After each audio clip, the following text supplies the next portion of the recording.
Urgente. Moraes acaba de virar um foragido. Tribunal da Flórida solta a ordem. Olha no que deu. O Tribunal do Distrito Médio da Flórida expediu uma nova citação contra Moraes, depois de um pedido do grupo de mídia do Trump e da plataforma de vídeos Rumble. As empresas movem uma ação contra o magistrado, que é acusado de censurar conteúdos publicados nessas redes.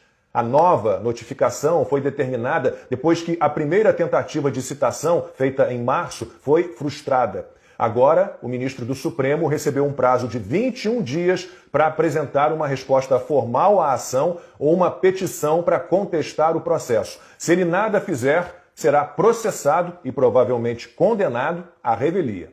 A Rumble e a Trump Media alegam que Moraes violou a primeira emenda da Constituição dos Estados Unidos, que garante a liberdade de expressão ao ordenar a remoção de contas de influenciadores conservadores brasileiros e por outras tentativas de censura. As duas empresas pedem que a justiça americana declare as ordens de Moraes inexequíveis em território americano por violarem a Constituição dos Estados Unidos, que ainda é respeitada, ao contrário da brasileira. Solicitam também indenização financeira por prejuízos à reputação, perda de receita e oportunidades de negócio, e a responsabilização pessoal do ministro brasileiro. Em seguida, os próprios censurados poderão igualmente pedir ressarcimentos ao magistrado brasileiro. Na primeira petição, também foi citado o inquérito aberto por Moraes, a pedido da PGR, contra o deputado federal licenciado Eduardo Bolsonaro como exemplo de abuso de autoridade. E não acabou. O processo aberto por Felipe Martins nos Estados Unidos para identificar quem inseriu o registro falso de um desembarque dele em Orlando, na Flórida, em 30 de dezembro de 2022, está caminhando.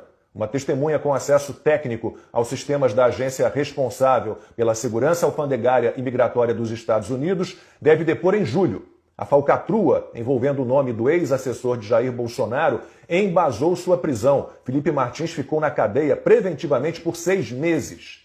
Seria surpresa para alguém se a ordem para a execução da fraude tivesse partido de um certo gabinete, de um certo ministro do Supremo?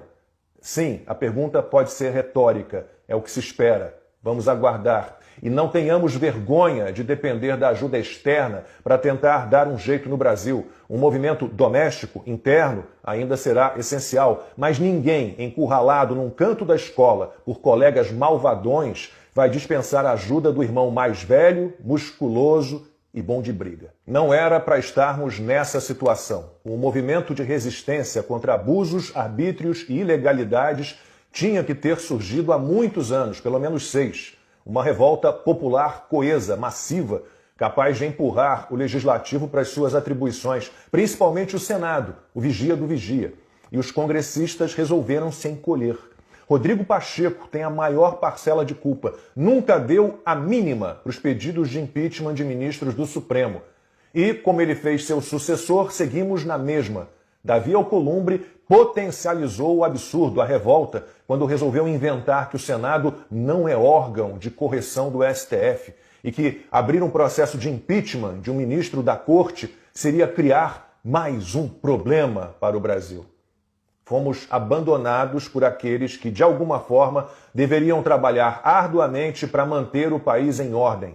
Em vez disso, eles resolveram se tornar cúmplices dos togados, que gritam por aí que foi necessário rasgar as leis para salvar a democracia.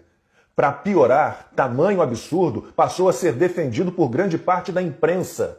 Agora, sem arrependimento nenhum, essa turma travestida de jornalista anda por aí dizendo que, como a democracia foi salva, está na hora de voltar a respeitar a Constituição, o devido processo legal, os princípios mais básicos do direito.